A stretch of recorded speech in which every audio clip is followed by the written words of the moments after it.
نحمده ونصلي علی رسوله الکریم۔ سب سے پہلے اس مدرسے کے نگران کا شکر گزار ہوں کہ انہوں نے میرے بھانجے کو اس لائق بنایا کہ نورانی قاعدہ سے شروعات کی، اما بعد قرآن شریف پڑھا کر کے اس لائق بنا دیا ہے کہ بچہ حفظ قرآن پڑھ سکتا ہے۔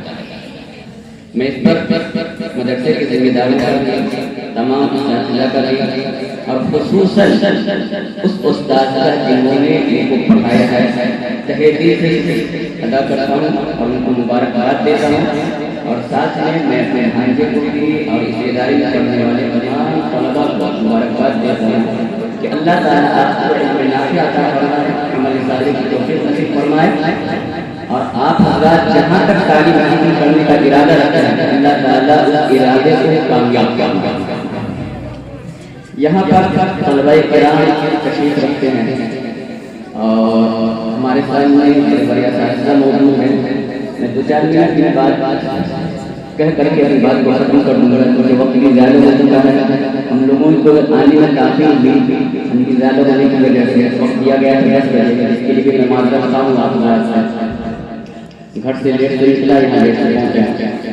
سب سے پہلے میرے طلباء عزیز، میں آپ کو اس بات کی مبارکباد دیتا ہوں، کائنات میں اللہ نے آپ کو سب سے زیادہ مرتبے والے بنایا۔ خیرکم من تعلم القرآن وعلمہ، جو حیثیت، جو مقام، جو شان، جو رتبے درجات آپ کو اللہ نے دیا ہے، دنیا کی کسی اور مخلوق کو یا انسان کسی اور انسان کو وہ مقام نہیں ملا۔ ابھی پوری دنیا میں 7.5 ارب لوگ رہتے ہیں، اس میں 6 ارب لوگ غیر مسلم ہیں، 1.5 ارب لوگ مسلمان ہیں۔ ان 7.5 ارب لوگوں میں اللہ نے سب سے بڑا مقام آپ کو دیا ہے۔ رسول اللہ نے فرمایا کائنات میں سب سے بہتر درس وہ ہے جو قرآن سیکھتا اور دوسروں سیکھتا۔ آپ بھی مبارکباد کے لائق ہیں، آپ کے اساتذہ بھی مبارکباد کے لائق ہیں۔ اس ادارے میں پڑھنے والے تمام لوگ قابل مبارکباد ہے کہ اللہ نے اپنے قرآن سے، اپنی کتاب سے، اپنی آخری کتاب سے جو اپنے محبوب رسول اللہ صلی اللہ علیہ وسلم کو عطا فرمایا، اس سے آپ نے دیا۔ یہ سب سے بڑی قسمتی کی بات ہے۔ اور اتنا ہی نہیں، اللہ تعالیٰ اپنے قرآن پڑھنے والے کو اور آپ جیسے لوگوں کو، چاہے جس ادارے میں جس ادارے میں پڑھ رہے ہیں، اللہ نے اتنا بڑا مقام عطا کیا کہ حضور نے اپنے جملے میں ارشاد فرمایا جو لوگ خدا سے دعا مانگتے ہیں ان کو جتنا نہیں دیتا ان کو بغیر مانگے سے زیادہ دیتا۔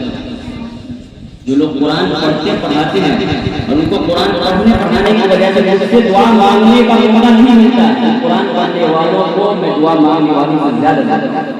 یہ آپ کا مقام، یہ آپ کے اساتذہ کا مقام۔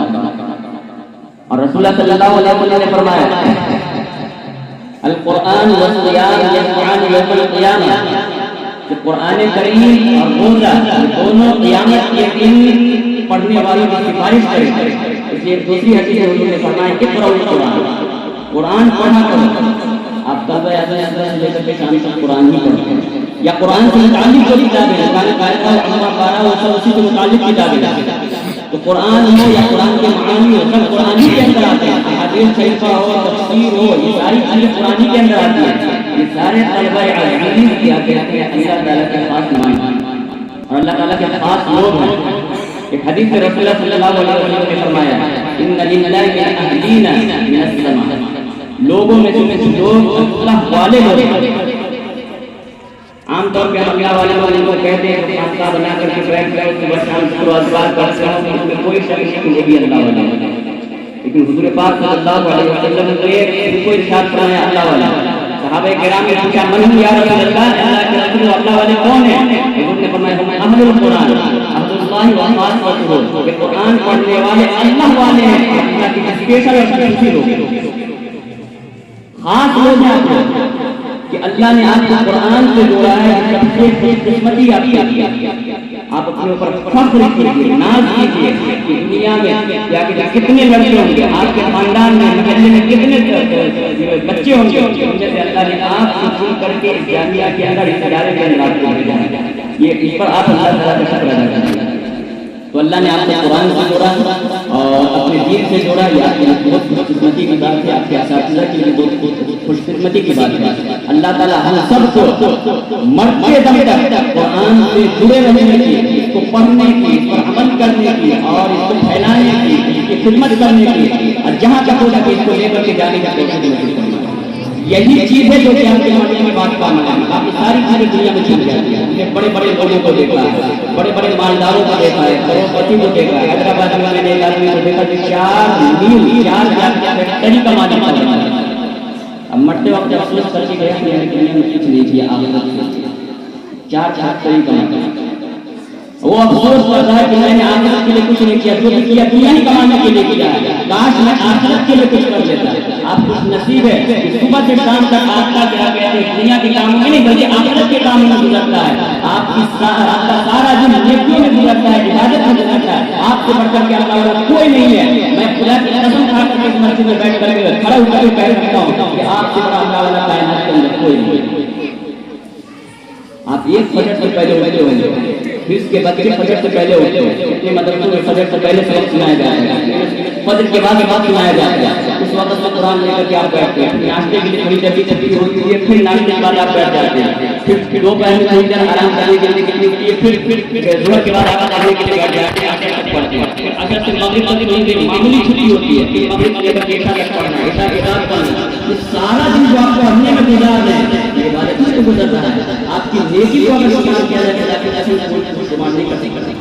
ایک دن آپ نے قرآن کریم کے کتنی گولی پڑھتے ہوں گے اور ایک خط پر اللہ 10 نیکی دیتا ہے، ایک دن آپ لاکھوں نہیں بلکہ کروڑوں نیکی کماتے ہیں۔ آپ سے بڑھ کر کے اللہ والا کون ہو سکتا ہے؟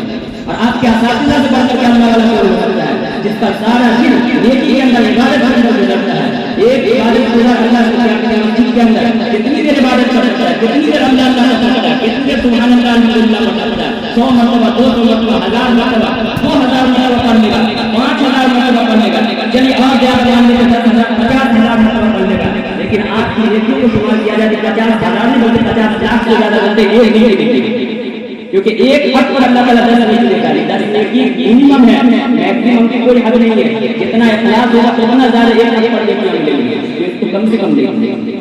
تو بہت خوش نصیب ہے آپ لوگ، اللہ تعالیٰ کیا کہتے ہیں ہمیں بھی اسی قرآن سے جڑ کر کے رہنے کی توفیق نصیب فرمائے، اور آپ تمام حضرات کو بھی اسی قرآن سے جڑ کر کے رہنے کی توفیق نصیب فرمائے، کیونکہ یہی وہ چیز ہے جو مرنے کے بعد قبر میں بھی کام آئے گی، یہی وہ چیز ہے جو مرنے کے بعد آخرت میں بھی کام آئے گی، میدان حشر میں بھی کام آئے گی۔ یہ قرآن اگر ہم دنیا میں اس کو سینے سے لگاتے ہیں، اس سے محبت کرتے ہیں، قرآن سے محبت کرتے ہیں، قرآن والوں سے محبت کرتے ہیں، پڑھنے والوں سے محبت کرتے ہیں، پڑھانے والوں سے محبت کرتے ہیں، یہی نیکیاں کام آئیں گی۔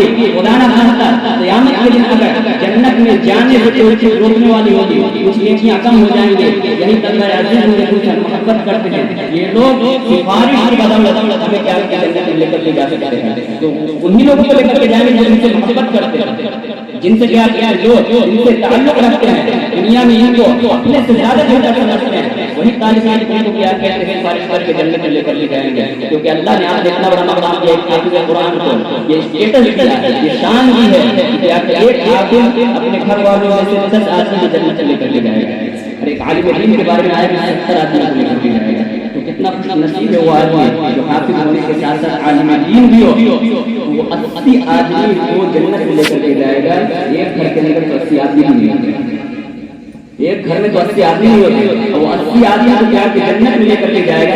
اتنا خوش نصیب گھرانا ہے وہ جس میں 2 3 4 بچے حافظ قرآن بن کے عالم دین بن گئے۔ وہ کیا کہتے ہیں جب گھر میں پورے لوگ نہیں ہوں گے تو محلے والوں کو لے کر کے جائیں گے، پھر اپنے دوست احباب میں سے لے کر کے جائیں گے، لیکن یہ تعداد ضرور پوری کریں گے، اللہ تعالیٰ تعداد میں کمی نہیں کرے گا۔ اگر گھر میں 80 افراد نہ ہو، دوست احباب میں سے اللہ تعالیٰ کہے گا کہ کن کو تم دنیا میں جانتے تھے، کون تم سے محبت کرتا تھا، کس سے تم محبت کیا کرتے تھے، اور کون تمہاری مدد کرتا تھا، ان لوگوں کو لے کر کے جاؤ اپنے ساتھ جنت میں لے کر کے جاؤ۔ تو کتنا خوش نصیب ہے حافظ قرآن اور قرآن پڑھنے والے۔ میں فرمائی ہوئی چند باتیں میں اپنی بات کو ختم کرتا ہوں کیونکہ وقت بہت زیادہ ہو گیا. اللہ تعالیٰ ہمیں بھی اور آپ تمام حضرات کو مرتے بن کر دین کی خدمت کرنے کی توفیق نصیب فرمائے. وآخر دعوانا الحمد للہ رب العالمین. جزاک اللہ. بہت ہی مؤثر جامع گفتگو آپ نے فرمایا. آپ سب لوگ 3 دفعہ درود